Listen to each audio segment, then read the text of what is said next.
South ఇండియాలోనే biggest sorry store మన Varahi silks మన విజయవాడ ఎంజీ రోడ్ లో డిసెంబర్ 4వ తారీఖున ఘన ప్రారంభం. Welcome to legal advice. నమస్తే అమ్మా. నమస్తే అండి. రమ్య అని ఒక అమ్మాయి మన స్టూడియో దాకా వచ్చిందమ్మా. ఓకే. లాస్ట్ వీక్ నాతో మాట్లాడింది. చాలా బాధ అనిపించిందమ్మా నాకు తను చెప్పిన విషయాన్ని చూస్తే. మా అన్నయ్యలు ఇద్దరు విడిపోయారు మేడం, ఎట్లయినా కలపాలి, దానికి ఏం చేయాలో నాకు అర్థం కావట్లేదని చెప్పిందమ్మా. ఎవరినైనా తీసుకురావచ్చంట, తోబుట్టువులను తీసుకురాలేమని చెప్పుకుంటూ ఉంటాం కదా. అప్పుడు నాకు అనిపించింది ఒక్కసారి మీతో మాట్లాడించాలి. సో రమ్య వాళ్ళ అన్నయ్యలు ఇద్దరు కూడా మన స్టూడియోలో ఉన్నారు, ఒక్కసారి వారితో మాట్లాడండి అమ్మా మీరే. నమస్తే అమ్మా రమ్య. నమస్తే మేడం. అడ్వకేట్ మనకి వెంకటేశ్వర గారు ఉన్నారు, మీకు ఏం చేయాలనేది సలహా ఇస్తారు. నమస్తే అమ్మా. నమస్తే రమ్య. అసలు నీ ప్రాబ్లం ఏంటి, నీకేం కావాలి? మహబూబ్ నగర్ మాది పుట్టిల్లు, నాకు ఇద్దరు అన్నయ్యలు. ఓకే. ఏంటంటే అంత ఉండి కూడా ఒక అనాథలా బ్రతుకుతున్నానమ్మా నేను. అయ్యో అయ్యో. అదే నా బాధ. చాలా రోజుల నుంచి సుమన్ టీవీ వారిని బ్రతిమిలాడుతున్నాను, ఈ విషయం మీ ముందుకు తీసుకొస్తే కనీసం మీలాంటి పెద్దవాళ్ళు చెప్పడం వల్ల అయినా వాళ్ళు ఇలాంటి గొడవలు పడకుండా కలిసిమెలిసి ఉంటారు, చెల్లెలు బాధ ఏంటో అర్థం చేసుకుంటారు అని మీ ముందుకు వచ్చానమ్మా. రమ్య బాధపడు. మీ అన్న తమ్ముడికి మధ్యన గొడవలు ఎందుకు వచ్చాయి? అసలు ఆ గొడవల మధ్యన నువ్వెందుకు నలిగిపోతున్నావు? నువ్వు బాధపడవలసినటువంటి అవసరం ఏంటి అన్నది నాకు అర్థం కాలేదు. చాలా బాగుండే వాళ్ళు అన్నయ్య వాళ్ళు, పెళ్లి కాకముందు చాలా చాలా చాలా ప్రేమగా చూసుకునేవాళ్ళు నన్ను. ఓకే. కాకపోతే పెద్దన్నయ్యకి పెళ్ళయింది, పెళ్ళైపోయిన తర్వాత కూడా చాలా బాగా చూసుకునేది వదిన. వాళ్ళు కలిసి పెళ్లి చేశారు, నాకు పెళ్లి చేశారు, చిన్న వయసులోనే పెళ్లి అయిపోయింది. ఓకే. హైదరాబాద్ వచ్చేసాను, నాకు ఇద్దరు పాపలమ్మా. ఆ తర్వాత ఏవో చిన్న చిన్న గొడవలు అన్నయ్యల మధ్య జరిగింది, ఏం జరిగిందో పూర్తిగా కూడా తెలియదు నాకు. తెలియదు. మీ అత్తమామలు బాగా చూసుకుంటారా మిమ్మల్ని? అంటే గొడవలు ఉంటాయమ్మా, ఇంకా చెప్పుకోవడానికి అన్నయ్యలు అంటూ లేకపోతే ఆ లోకు అనేది బయటకి చెప్పుకోలేంత బాధగా ఉంటుంది. నా బాధ మా అన్నయ్యలు కాకపోతే ఇంకెవరికి చెప్పుకుంటాను, వాళ్ళు అసలు అర్థం చేసుకోవట్లేదు. నా పరిస్థితి ఎలా ఉందో కూడా ఆలోచించకుండా నువ్వు మాకు వద్దు, మా చెల్లివి కాదంటాడు పెద్దన్నయ్య. నా బాధ ఎవరికి చెప్పుకోనమ్మా, వాళ్ళకి ఎంత చెప్పినా అర్థం చేసుకోవట్లేదు. మీ చిన్నన్నయ్యతోనే మాట్లాడుతున్నావు, వాడికి చెల్లి మాత్రమే నువ్వు అంటాడు పెద్దన్నయ్య. పెద్దన్నయ్యతో మాట్లాడుతున్నావు కాబట్టి పెద్దన్ని మాత్రమే నీ అన్నయ్య అంటాడు. సాధారణంగా మీరు అన్నట్టుగా ఆడపిల్లకి అత్తమామల నుంచి ఆరడిలు ఉంటాయి, లేదా ఆడపడుచుల నుంచి కష్టాలు ఉంటాయి. ఇక్కడ అన్నదమ్ములు సరైనటువంటి అండగా నిలబడకపోవడం వల్ల అక్కడ ఈ అమ్మాయి అత్తగారింట్లో చులకనగా ట్రీట్ చేయబడుతుంది. ఏమ్మా రమ్య, నీకు అలాంటిది ఏమైనా ఇబ్బందులు పడుతున్నావా? పడుతున్నాను మేడం. ఆ విషయం అన్నయ్యకి చెప్దామన్నా కూడా అవకాశం కూడా నాకు ఇవ్వట్లేదు. ఏ అన్నయ్య నీతో ఎక్కువ క్లోజ్ గా, ఇప్పుడు ప్రెసెంట్ క్లోజ్ గా ఉంటున్నారు? చిన్నన్నయ్య కాంటాక్ట్ లోనే ఉన్నాడు మేడం. కాకపోతే చిన్నన్నయ్యతో మాట్లాడుతున్నానని పెద్దన్నయ్య మాట్లాడడం మానేశాడు.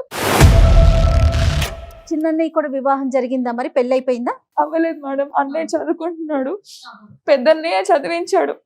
చాలా బాగా ఉండేవాళ్ళం, చాలా ప్రేమగా చూసుకునేవాళ్ళు. అమ్మా నాన్న ఏం చేస్తున్నారమ్మా? అమ్మ నాన్న ఇద్దరు లేరు. మరి చిన్నన్నయ్య ఎక్కడ ఉంటున్నాడు, పెద్దన్నయ్య ఎక్కడ ఉంటున్నారు? ఇద్దరు కలిసి ఉండట్లేదా ప్రెసెంట్? చిన్నన్నయ్య హైదరాబాద్ లో ఒక్కడే ఉంటున్నాడు మేడం. ఓకే. మహబూబ్ నగర్ లోనే పెద్దన్నయ్య ఉంటున్నాడు వాళ్ళ భార్య పిల్లలతో. ఎవరికి వాళ్ళు విడిగా ఉన్నారు. కానీ ఇక్కడ ఏంటంటే, ఇక్కడ మనము ఇద్దరి మధ్యన, అంటే అన్నదమ్ముల మధ్యన గొడవల వల్ల తాను నలిగిపోతుందని చెప్తుంది. అసలు వాళ్ళిద్దరి మధ్యన ఎందుకు గొడవలు వచ్చాయన్న విషయాన్ని మనకి చెప్పలేదు. అన్నయ్య పెద్దన్నయ్య పేరేంటి? మల్లేష్ మేడం. నమస్తే అండి. నమస్తే. మరి అసలు చెల్లంటే ఇష్టం లేని వాళ్ళు పిలవగానే ఎందుకు వచ్చారు స్టూడియోకి? మాట్లాడటానికి ఎందుకు వచ్చారు మీరు? నాకు ఇప్పుడు వీళ్ళు ఎవరో తెలియదు. నాకు ఇప్పుడు చెల్లి అంటూ నాకు ఏమవుతుంది, నాకు తను చెల్లి కాదా? తను ఎవరో మీకు తెలియదా? కాదు, చెల్లి కాదు. అప్పుడు మా నాన్న, మేమందరం కలిసినప్పుడు మా నాన్న 10 గుంటలు ఇచ్చాడు ఎకరం పొలంలో. ఆ ఎకరం 10 గుంటలు నాకు కావాలి. నా చెల్లి ఎవరో ఇప్పుడు నాకు తమ్ముడు లేడు, నాకు చెల్లె లేరు. ఓన్లీ 10 గుంటల కోసమే వచ్చారు, ప్రాపర్టీ కోసం అంతే, నాది నాకు కావాలంతే. మల్లేష్ గారు, నాకు అసలు అర్థం కాని విషయం ఏంటంటే, నాకు ఎవరు చెల్లి లేదు తమ్ముడు లేదు అని అంటున్నారు ఒక పక్క. అవును మేడం. మా నాన్నగారు 10 గుంటలు మా తమ్ముడికి ఇచ్చారు, అప్పుడు ఆ 10 గుంటలు నాకు కావాలి అని అంటున్నారు. లేని తమ్ముడు 10 గుంటలప్పుడు ఎలా వచ్చాడు నాకు అర్థం కావట్లేదు. మీరు ఉన్న విషయాన్ని కరెక్ట్గా చెప్పాలి. అంతేగాని మీకు అనుకూలంగా ఒకప్పుడు చెల్లి ఉండి ఇప్పుడు చెల్లి లేదు, ఒకప్పుడు తమ్ముడు ఉండి ఇప్పుడు తమ్ముడు లేదు అని ఇలా అలా తిప్పి మాట్లాడడము కరెక్ట్ కాదు. మీ చెల్లెల్ని మీ తమ్ముడిని ఇక్కడ కూర్చోబెట్టుకొని వాళ్ళు 10 గుంటలు ఇచ్చినప్పుడు చెల్లెలు తమ్ముడు ఇప్పుడు నా 10 గుంటలు నాకు తిరిగి ఇవ్వాలి, వాళ్ళు ఎవరో తెలియదు అంటే మాత్రము ఈ మాటలన్నీ కూడా వినడానికి మేము సిద్ధంగా లేము, విని కూడా నమ్మేటటువంటి పిచ్చివాళ్ళం కాదు. ఇదేం కరెక్ట్ కాదు మల్లేష్ గారు మీరు మాట్లాడేది. మీ తమ్ముడు కానప్పుడు 10 గుంటలు మీకు ఎందుకు ఇవ్వాలి నేను అడుగుతున్నాను. చెప్పండి, కరెక్ట్గా చెప్పండి. మా అమ్మగారు చిన్నప్పుడే చనిపోయారు. చనిపోయిన తర్వాత మా నాన్నగారు ఇంకో వివాహం చేసుకోవడం జరిగింది. మళ్ళీ రెండో పెళ్లి చేసుకున్నారు. చేసుకున్న తర్వాత మా పిన్నికి మా చెల్లి మా తమ్ముడు నాకు. ఓ, వీళ్ళిద్దరు స్టెప్ మదర్ చిల్డ్రన్. ఓకే, అవునండి. ఆ తర్వాత మళ్ళీ మా నాన్నగారు ఉన్నప్పుడే ప్రాపర్టీ ఉన్న దాంట్లో 10 గుంటలు తనకి చేశాం. తర్వాత మా చెల్లికి కూడా పెళ్లి చేయడం జరిగింది. మీకు కూడా ఇచ్చారా ప్రాపర్టీ? ఉందండి, ఉన్న దాంట్లోనే 10 గుంటలు తనకి ఇచ్చాము. తనకి ఇచ్చారు, మీకు కూడా ఇచ్చారు. మా బాగున్నప్పుడు, మా నాన్నగారు ఉన్నప్పుడే. తర్వాత మా నాన్నగారు చనిపోయారు. చిన్న నేను అది ఇది వర్క్ చేసుకుంటూ చిన్నగా చేసుకుంటూ తన పెళ్లి చేయడం జరిగింది. మా నాన్నగారు ఉన్నప్పుడే బరువు బాధ్యత తీసుకుని అన్ని తనకు కూడా చదివించారు. అమ్మ నిజమేనా రమ్య, మీ అన్నయ్య చెప్పే వాస్తవాలేనా? అవునమ్మా, అన్ని నిజం. అసలు ఎంత గొప్ప విషయం అండి నిజానికి. మీరు ఎంత ఒక తండ్రి స్థానంలో నిలబడి నిజంగా అన్ని బాధ్యతలు నిర్వర్తించి ఈ రోజు మరి ఎందుకు మీకు ఇంత కోపం వచ్చేసింది? మా చెల్లి కాదు మా తమ్ముడు కాదు అని అంత ఆవేశం వచ్చిందంటే డెఫినెట్లీ ఏదో కారణం అయి ఉంటది. ఏంటి ఆ కారణం? అప్పటి వరకు బాగానే ఉన్నాం, ఎప్పుడు కూడా తేడా లేదు. ఒక సొంత తమ్ముడు సొంత చెల్లిలానే చూసుకున్నాను. ఓకే, కానీ ఇప్పుడు నా చెల్లి కాదు, మా తమ్ముడు. అదేంటమ్మా అంత బలమైన పదం ఎందుకు? మీ బిడ్డలాగానే పెంచారు. ఎందుకంటే మీ స్టెప్ మదరు, మీ మారుడు తల్లి మిమ్మల్ని తల్లిలాగా పెంచింది కాబట్టి ఆ కృతజ్ఞతతోని మీరు మీ చెల్లిని మీ బిడ్డలా పెంచారు, పెళ్లి చేశారు, కష్టపడి సంపాదిస్తూ మీ తమ్ముడిని కూడా చదివించారు. ఈ రోజు వాళ్ళు ఈమె నా చెల్లెలు కాదు, ఇతను నా తమ్ముడు కాదు అనే అంత పరిస్థితికి ఎందుకు వెళ్ళారు? ఎందుకు అంత కోపం వచ్చింది అన్నది నాకు ఆశ్చర్యం వేస్తుంది. నాకున్నదే కాస్త కూస్త చిన్న ఉద్యోగం మేడం, క్లర్కల్ జాబ్ చేసేది. దానికి తోడుగా నాకు 2 పిల్లలు అయ్యారు. మీకు ఒక కుటుంబం. ఆమె చెల్లిని కూడా పెళ్లి చేసి సాగనంపాం. వాళ్ళకు కూడా 2 పిల్లలు. తను హైదరాబాద్ లో ఉంటున్నాడు. డిస్కషన్ వల్ల మాకు ఇక మాటలు లేవు. అది ఎందుకు మాటలు లేవు? మీరు అన్నను కాదంటున్నారు, మరి వాళ్ళిద్దరు ఎవరు? మరి నువ్వెవరమ్మా? నా పేరు కిరణ్ మేడం. మేడం ఇప్పుడు తమ్ముడు కాదని చెప్తున్నాడు కదా, ఆస్తి అసలు ఎందుకు 10 గుంటల ల్యాండ్ గురించి మేడం. కేవలం భూమి గురించి. నానున్నప్పుడు అన్ని ఒప్పుకున్నాడు, అన్ని ఒప్పుకొని ల్యాండ్ రాసిచ్చి అన్ని చేసిండు. ఇప్పుడు మళ్ళీ అన్ని అయిపోయి ఏదో పెళ్ళని చెప్పిన మాటలు వినేసి ఇప్పుడు ల్యాండ్ అని చెప్పి పడుతున్నాడు. కాదు, నేను ఇది ఒప్పుకోవట్లేదు. తండ్రి స్థానంలో నిలబడి నిజంగా గొప్ప త్యాగం చేశాడు. తన చెల్లెల్ని తన కొన్న కూతురులాగా పెంచి పెళ్లి చేశాడు. అలాగే తమ్ముడిని కూడా కొడుకులాగా చూసుకుంటూ తన కష్టపడుతూ సంపాదించి అబ్బాయిని చదివించాడు. అంతేకాకుండా 10 గుంటలు ఆస్తిని తండ్రి ఇస్తుంటే కూడా ఏం వ్యతిరేకించకుండా ఇవ్వడం జరిగింది. ఈ రోజు వచ్చి 10 గుంటల గురించి ఇలా మాట్లాడుతున్నాడు, ఇంత స్వార్థపరుడు అని కిరణ్ చెప్పడం ఎందుకో నాకు అది కరెక్ట్ కాదు అని అనిపిస్తుంది. అబద్ధం ఆడాల్సిన అవసరం లేదు మేడం. ఓకే, ఇప్పుడు తను ఒక అన్నగా వచ్చి తమ్ముడు ఇది నా పరిస్థితి, ఇది ఇవ్వు అని చెప్తే నేను ఇస్తాను. అది కాకుండా తను మాట్లాడిన మాటలకి నాకు కోపం వచ్చింది మేడం. అసలు ఒక తమ్ముడు అలా మాట్లాడతారా? ఏం మాటలు తెచ్చాయి మీకు? మేడం ఇక్కడ ఇంత చిన్న మాట్లాడుతున్నాడు, అసలు ఏమన్నాడు? ఉంచుకున్న దాన్ని పుట్టాడు అన్నాడు మేడం. అలా మాట్లాడతాడు ఎవరన్నా? తమ్ముడు అలా వింటారు ఎవరన్నా? ఎలా మాటలు విని మొత్తం ఇలా ఇప్పుడు ఆస్తి కోసం ఎక్కువ వస్తున్నాడు ఈయన.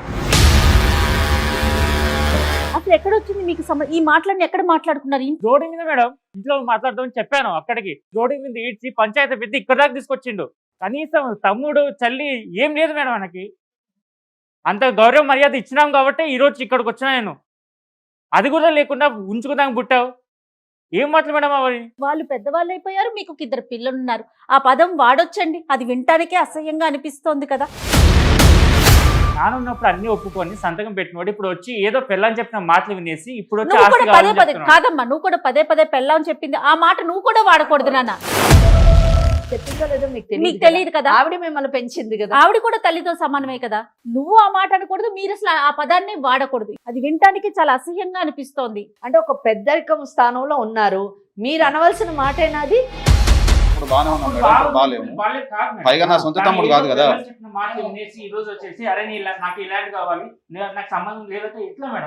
చూసారా పిల్లని చెప్పిన మాటలు అంటున్నారు. మీరు ఎందుకు మీరు ఉంచుకున్నామే బిడ్డలు అని ఆ మాట ఎందుకు ఉపయోగించారు ఒకసారి చెప్పండి నాకు. అది కరెక్ట్ కాదు కదా. ఎందుకంటే ఇక్కడ లీగల్ గా నేను ఒక లాయర్ గా నేను మాట్లాడాల్సి వస్తే మేడం. వాళ్ళ తల్లి ఉంచుకున్నామే కాదు, మీ తల్లి మరణించిన తర్వాత వాళ్ళ తల్లిని మీ తండ్రి పెళ్లి చేసుకున్న తర్వాత ఆమె సాంప్రదాయంగా పెళ్లి అనేటటువంటి డెఫినేషన్ లోనే వస్తుంది. ఆమె భార్య స్థానంలో వచ్చింది. మీరు ఆ మాట అనడానికి లేదు. ఎందుకు అన్నారు ఆ మాట అనవలసిన పరిస్థితి ఏమొచ్చింది? అప్పుడు బాగానే ఉన్నారు, అప్పుడు కలిసి ఉన్నాం, అప్పుడు అంటే ఇచ్చాము, అప్పుడు అప్పుడు భార్య ఇప్పుడు నాకు అప్పుడు కావాలి తల్లి కాబట్టి. అవుతుంది, అప్పుడు తమ్ముడు చెల్లి అవుతారు, ఇప్పుడు ఇప్పుడు కాకపోతారా? నాకు పెళ్ళైంది, నాకు మరి పిల్లలు ఉన్నారు ఇందాక మేడం. పిన్ని నాకు- గారు కూడా గౌరవంగా మంచిగా చూసుకుని చెప్పారు. అలాంటి ఆమెని అంత మాట అనొచ్చా? నా కుటుంబ పోషణకు నాకు ఉండాల్సిన బరువు బాధ్యతలు నాకున్నాయి. నాకు కరెక్టే, మీ ఇద్దరు బరువు పిల్లలు. బాధ్యతల అప్పుడు గురించి ఏం లేవు. మిమ్మల్ని పెంచిన తల్లిని అంత మాట అనకూడదు కదా, అది నేను అంటున్నాను. నాకు సొంత వాళ్ళు కాదు కదా, ఇప్పుడు నాకు లేరంటున్నాను. అప్పుడు ఇచ్చిన ప్రాపర్టీ నాది నాకు కావాలి. అప్పుడు ఆ మాట వల్లనే ఈ తగాదా వచ్చింది, మీ మధ్యన ఈ డిఫరెన్సెస్, ఈ గ్యాప్ వచ్చింది. ఆ మాట మీరు ఎందుకు అన్నారు? ఒకవేళ మీరు తప్పుగా ఆవేశంలో అని ఉంటే కానీ అది వెనక్కి తీసుకోవాల్సినటువంటి పరిస్థితి కిరణ్ మీదే. ఇది ఒక్కటేనా? మేడం ఇప్పుడు తమ్ముడిని అడిగే పద్ధతి ఉంటుంది. ఆ పద్ధతి కాకుండా ఉంచుకుందాక పుట్టావు పెళ్ళని చెప్పిన మాట నుంచి నేనంటే దానికి రివర్స్ తిరిగి మళ్ళీ చెల్లిని దూరం పెట్టడం, చెల్లిని మాట్లాడడం, ఇవన్నీ కరెక్టా మేడం? తప్పు. 30 నిమిషాలలో నొప్పి లేకుండా వేడికోస్ వెయిన్ చికిత్స అవిస్ హాస్పిటల్ హైదరాబాద్. అంత చిన్న విషయాన్ని రోడ్డుకి ఇచ్చి పంచాయతీ పెట్టి ఇక్కడ దాకా తీసుకొచ్చిండు. ఇదేమైనా మంచిదా మేడం?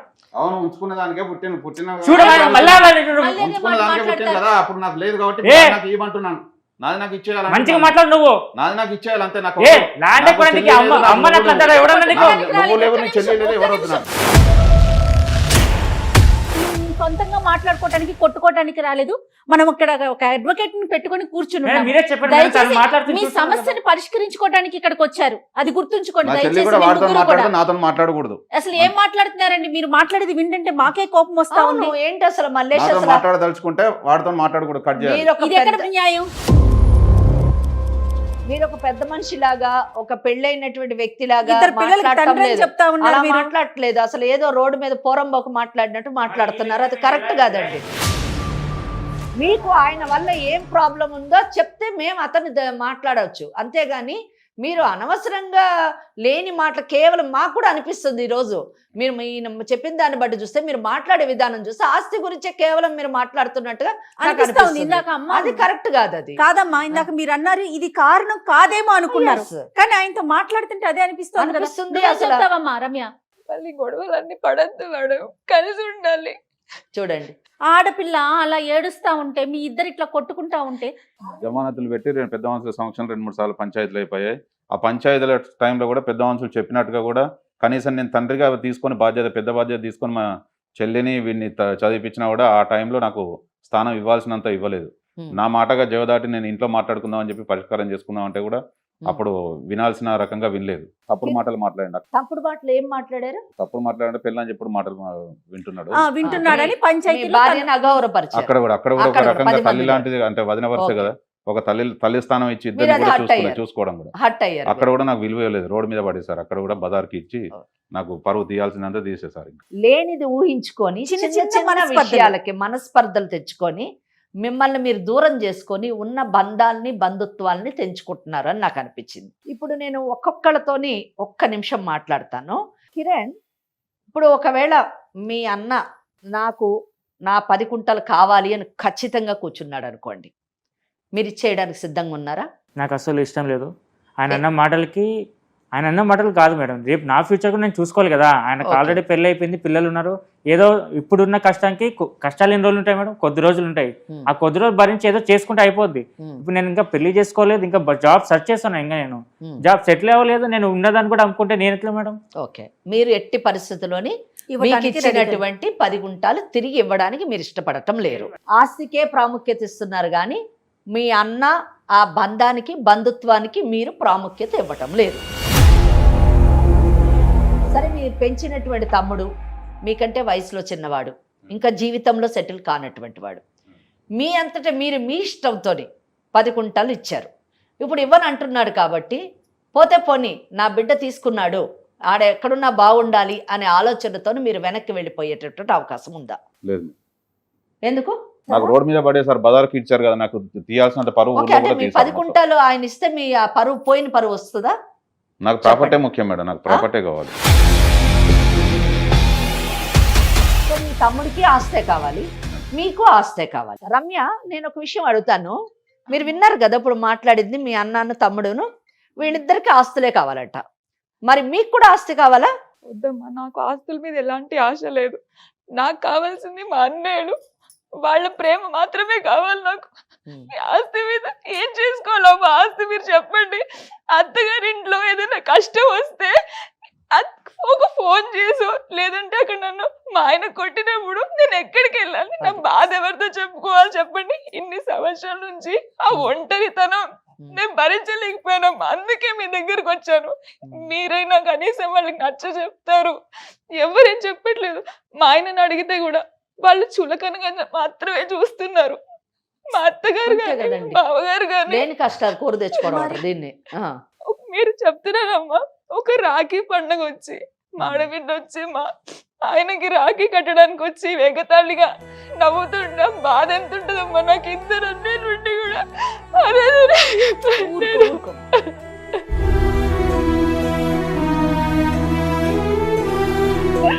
ఎన్నిసార్లు ఫోన్ చేసి కూడా అన్నితోనే మాట్లాడుకోపో అంటారు. నాకు ఆడవాళ్ళకి ఎన్ని రకాల కష్టాలు ఉంటాయి, ఆ కష్టాలు ఎలా పుట్టుకొస్తాయి అన్నది ఈ కేసు బట్టి అర్థమవుతుంది. వాళ్ళకి చెవులు కుట్టించడానికి తీసుకెళ్తే మేనమామే కుట్టాలి, కానీ వాళ్ళకి లేదమ్మా. మల్లేష్, నా చెల్లెలు కిరణ్తో మాట్లాడుతుంది కనుక నేను మాట్లాడను, నాకు వాళ్ళు లేనట్టే, నాకు ఆస్తే కావాలని అన్నావు కదా. నాకు తెలియదు ఆమె బాధను నువ్వు ఎంత అర్థం చేసుకున్నావో. ఆ మాటలు, ఆ బాధ వింటుంటే హృదయం ద్రవిస్తుంది, కళ్ళల్లో నీళ్లు తిరుగుతున్నాయి. చూసావా నీ చెల్లెలు ఎంత బాధపడుతుంది. అక్కడ అత్తగారింట్లో ఎన్ని అవమానాలకు లోనవుతుంది. నువ్వు నీ తమ్ముడు కలిసి ఆ అమ్మాయి జీవితాన్ని నరకం చేస్తున్నారు. అత్తింట్లోని సుఖంగా ఉండాల్సిన అమ్మాయి యొక్క జీవితాన్ని అవమానాలు పాలు చేస్తున్నారు. ఇది మీకు ఎంత మటుకు సమంజసం చెప్పండి? ఇప్పుడైనా అసలు నిజంగా రేపు మీ బిడ్డలకి, రేపు మీకున్నటువంటి బిడ్డలు లేదా రేపు అబ్బాయికి పెళ్ళి పిల్లలు పుడితే ఆ పిల్లలు ఇదే స్థానంలో కూర్చుంటే మీరు తండ్రులుగా భరించగలరా చెప్పండి? ఆలోచించండి. హాస్పిటల్ ఉన్నానమ్మా. నేను సిజరీన్ అయినప్పుడు పాప పుట్టినప్పుడు చాలా హెల్త్ బాడైపోయింది. మీ అత్తగారు ఎలా చూస్తారో తెలుసు కదమ్మా. ఎవరు పట్టించుకునే వాళ్ళు కాదు. వదిన అమ్మ కదమ్మా. వదిన వచ్చి చూసుకోవాలి నన్ను అమ్మలాగా. ఆ టైంలో అమ్మలేని ఆ బాధ ఎవరికి చెప్పుకోనమ్మా నేను. ఆ టైంలో అత్తగారు చీచీ దూదు అంటుంటే భరించలేకపోయేదాన్ని నేను. ఎన్నిసార్లు ఫోన్ చేసినా పట్టించుకునే వాళ్ళు కాదు. నువ్వు చదువుకుంటున్నావు కదా కిరణ్, నువ్వేమంటావు చెప్పు చూడు. నీ చెల్లెలే కదా, నీ సొంత చెల్లెలు ఇంత బాధపడుతుంది. 10 గుంటాలు అన్నకి ఇవ్వడానికి నువ్వు సిద్ధంగా లేవు. చెల్లెలు జీవితం ఎటన్నా పోని. అండ్ మల్లేష్, మీరు బిడ్డలా పెంచారు, పెళ్లి చేశారు. చేసినటువంటి బిడ్డ మీ ముందు కూర్చొని ఏడుస్తుంది. మీకు కూడా ఒక ఆడ కూతురుంది. ఆ కూతురు ఇలా కూర్చొని ఏడుస్తే ఆమె పరిస్థితి ఏంటి చెప్పండి? చెల్లి అంటే ఆడబిడ్డ అంటే నాకు కూడా మరి కానీ మరి 10 గుంటలు ఎక్కువైంది కదా చెల్లెల కంటే. మేడం నాకు వాడితో మాట్లాడుతుందని చెప్పి నేను అంత. అవును, ఎందుకు మాట్లాడుతుంది? ఎందుకు మాట్లాడుతుంది? తమ్ముడు 1, 2 ఆ బాధల తన పడే కష్టాలు తన మనసు ఎవరితో పంచుకోవాలి? మీరు మాట్లాడినప్పుడు ఇంకెవరితో మాట్లాడుతుందండి? చెప్పండి. అమ్మ ఇట్లా కాదమ్మా, ఒకవేళ కోర్టుకి వెళ్తారు అనుకుందాం, అసలు అప్పుడు ఎలా ఉంటుంది ఏంటి అనేది ఒక్కసారి చెప్పండి అమ్మ. అప్పుడైనా వీళ్ళకి అర్థమవుతుందేమో అనిపిస్తోంది. కీలెంచి వాత పెట్టాలని ఒక సామెత ఉంది. అవును కదా. అవును, ఇలాంటి వాళ్ళకి అంటే ఇట్లాంటి మూర్ఖులకి అని చెప్పాలి. నిజం చెప్పాలి, ఇది మూర్ఖత్వమే. ఇప్పుడు నేను మాట్లాడిన తర్వాత మీ అన్నదమ్ములు ఇద్దరు మనసులు మార్చుకొని మనం జీవితాంతం బ్రతికున్నంత కాలం మనం ముగ్గురు కలిసి ఉంటామని ఒక నిర్ణయానికి వచ్చి వెళ్ళారా? సరే. లేని పక్షంలో మీ జీవితం ఏమవుతుందో చెప్తాను నేను. ఇప్పుడు గొడవంతా కూడా ఆస్తి గురించి వచ్చింది. ఇండియన్ సక్సెషన్ యాక్ట్ అనే ఒక చట్టాన్ని అమెండ్మెంట్ చేశారు, మార్పు తీసుకొచ్చారు. ఆ మార్పు ప్రకారం ఏంటంటే తల్లిదండ్రులకి ఉన్నటువంటి ఆస్తిని బిడ్డలకి పంపకం చేసేటప్పుడు ఆ పంపకంలోని మగపిల్లలకి ఎంత హక్కు ఉంటుందో ఆడపిల్లలకు కూడా అంతే హక్కు ఉంటుంది అనేటటువంటి సవరణ చేయడం జరిగింది. అంటే దీని ప్రకారం ఏంటంటే మీరు కొట్లాడుకునేటటువంటి 10 గుంటల ఆస్తిలోని ఆమెకు కూడా బాగుంది అన్న సంగతి మర్చిపోకుండా ఒళ్ళు దగ్గర పెట్టుకొని ఎవరికి ఉన్నటువంటి ఆస్తిని, ఇప్పుడు ఉన్నటువంటి ఆస్తిని కాపాడుకోవాలంటే మీరు మీ యొక్క గొడవల్ని పక్కకు పెట్టి ముగ్గురు మంచిగా కలిసి ఉండడానికి ప్రయత్నించాలి. అది ఫస్ట్ థింగ్. ఆస్తి పోగొట్టుకోవద్దు అంటే, లేకపోతే మీకు ఇచ్చినటువంటి ఆస్తిలోని పంపకం జరుగుతుంది. మీకు ఇచ్చినటువంటి ఆస్తిలోని పంపకమై 3 భాగాలుగా వెళ్ళినప్పుడు మీ ఇద్దరికి ఉన్న ఆస్తులు కట్ అవుతాయి. సెకండ్ థింగ్, బాధ్యతలు పెరుగుతాయి. ఏ విధంగా బాధ్యతలు పెరుగుతాయి అంటే, మొదటిదేమో మీరు గొడవలు పెట్టుకుంటుంటే మీ చెల్లెలింట్లో కూడా నిప్పు రాచుకుంటుంది. రాజుకొని ఆమె అత్తగారింట్లోని గొడవలకి కష్టాలకి తట్టుకోలేక విడిపోవలసినటువంటి పరిస్థితి వచ్చి ఆమె ఇద్దరు పిల్లలు కలిసి మీ ఇద్దరింటి మీద పడతారు. అప్పుడు మీరు ఆమె బాధ్యతని చచ్చినట్టు నిర్వర్తించాలి. ముగ్గురిని పోషించాల్సినటువంటి బాధ్యత మీ ఇద్దరి మీద పడుతుంది. వీళ్ళు అంత పరువు గురించి మాట్లాడుతున్నారు కదా, మరి పరువు గురించి మాట్లాడారు, పంచాయతీలోకి వెళ్ళావు కాబట్టి నా పరువు పోయిందన్నారు. మరి అంత పరువు గురించి మాట్లాడే వాళ్ళు రేపు చెల్లెలు మొగుడిని వదిలేసి ఇంటికి వస్తే రోడ్డు మీద వదిలేస్తారా? సొసైటీ వాళ్ళని చీకొట్టదా? మరి అటువంటి పరిస్థితుల్లో ఆమె బాధ్యత తీసుకోవాలి.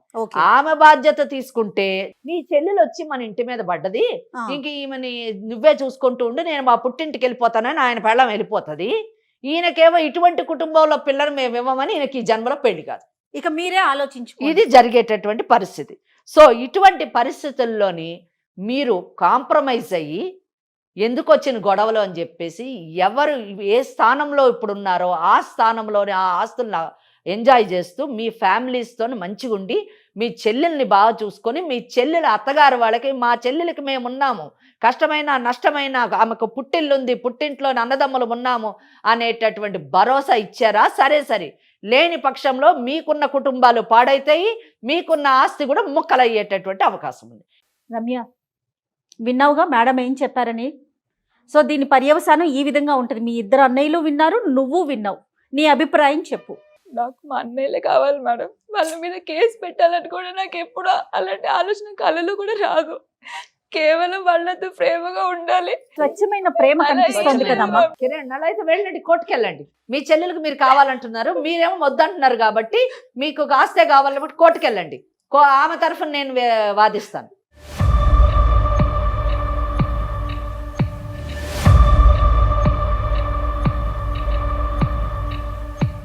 అట్లా 2-3 మాటలు అన్నాడని అంతే, అని ఆస్తి మీద నాకేమి ఎంత లేదు. ఆయన ఏదో అన్న మాటలకి నాకు కొంచెం కోపంలో చెల్లి వచ్చిన పట్టించుకోకుండా, నాకన్నా అన్న ఎక్కువ అన్న అంత ప్రేమ అంతా తను అన్నకి చూపిస్తుందేమో నేను బాధపడ్డాను, అంతేగాని తన మీద నాకు ఎలాంటి లేదు. సో నా చెల్లి నేను దూరం చేసుకోవాలని ఏదో ఆస్తి కోసం అన్నని దూరం చేసుకుని అనుకోవట్లేదు. అన్నకి ఇచ్చేస్తాను కావాలంటే, అందులో నా కష్టంతో నేను పైకి వస్తాను. Very good, very good. ఎందుకంటే నీ చెల్లెల బాధను అర్థం చేసుకోవడం ఒక ఎత్తు అయితే, భవిష్యత్తు భయానకంగా చేసుకోకపోవడం ఇంకొక. మంచి నిర్ణయం అమ్మా. చాలా మంచి మల్లేష్ గారు. వాళ్ళిద్దరు కలిసినాక నాది కూడా, నేను ఒక్కరిని కూడా ఎందుకు బ్లేమ్ అవ్వాలని నాకు కూడా ఆలోచన ఉంది మేడం. తల్లి లాంటి వదిలేని ఒక మాట అన్నాడని చెప్పి బాగా నన్ను కూడా పరువు తీసినట్టు మాట్లాడండి కాబట్టి అక్కడ నేను కొంచెం మనస్తాపం అయిపోయాను. కిరణ్, విన్నావు కదా, నిన్ను పెంచింది కదా ఆవిడ్ని గౌరవించాలి కదా. అదే అమ్మే ఒక మాట నింది అనుకో, సర్దుకుంటారు కదా మీరు. అంతే కదా. మీ అమ్మ పెంచిందని మీ అన్న తన కష్టపడి త్యాగం చేసి మిమ్మల్ని పెంచాడు. మిమ్మల్ని పెంచినటువంటి వదిన్ని మీరు గౌరవించాలి తల్లిలాగా. మరి ఆస్తి విషయం ఏం చేద్దాం మల్లేష్ గారు? వాళ్ళిద్దరు నాతో కలిసి ఉంటే నాకు అంత అదే పెద్ద ఆస్తి. వెరీ గుడ్, వెరీ చాలా సంతోషించాలి. చిన్న చిన్న గొడవలమ్మా, మనస్పర్ధలు అంతే. మన దగ్గరికి రమ్య వచ్చినప్పుడు మరి అన్నయ్యలు ఇద్దరు వస్తారమ్మా, అసలు నువ్వు మాట్లాడుతున్నావా అంటే, లేదు మేడం నేను మాట్లాడట్లేదండి. అప్పుడు అనిపించింది నాకు, మీ సమక్షంలో కూర్చోబెట్టి మాట్లాడి దాని పర్యవసానం ఏ విధంగా ఉంటుంది అనేది తెలిస్తే వాళ్ళకి కొంత ఆలోచన శైలిలో మార్పు వస్తుంది అనేసి. చాలా సంతోషం అనిపిస్తుంది అమ్మ. ఈరోజు ఒక మంచి విషయం మనం మాట్లాడాము, దానికి ఒక పరిష్కారాన్ని మీరు చూపించారు. అవును. ఏమంటావు రమ్య? చాలా చాలా ఆనందంగా ఉంది. ఇప్పుడు నేను మనసులో తల్లి వచ్చిన కానీ చేడుస్తూనే ఉన్నావు. చాలా చాలా ధన్యవాదాలు అమ్మ. మరుగున పడుతున్న ఆప్యాయతల్ని కాపాడేటటువంటి అవకాశం చాలా అరుదుగా లభిస్తుంది. ఆప్యాయతల్ని కాపాడేటటువంటి కేసులు చాలా తక్కువ వస్తాయి. అవునమ్మా. ఈ ప్లాట్ఫామ్ మీద ఇటువంటి కేసు రావడము, సెటిల్ చేయడము నిజంగా చాలా నాకు కూడా ఒక తృప్తినిచ్చింది అని చెప్పొచ్చు. రైట్ అమ్మా, థ్యాంక్ యూ సో మచ్ అమ్మా. ఎప్పుడు కూడా బంధాలని బంధుత్వాలని పోగొట్టుకోకండి. ఆస్తులు ఏమున్నాయి సంపాదించుకోవచ్చు, కానీ బంధాలని సంపాదించుకోవడం చాలా కష్టం. ఓకేనండి, రైట్. నమస్తే.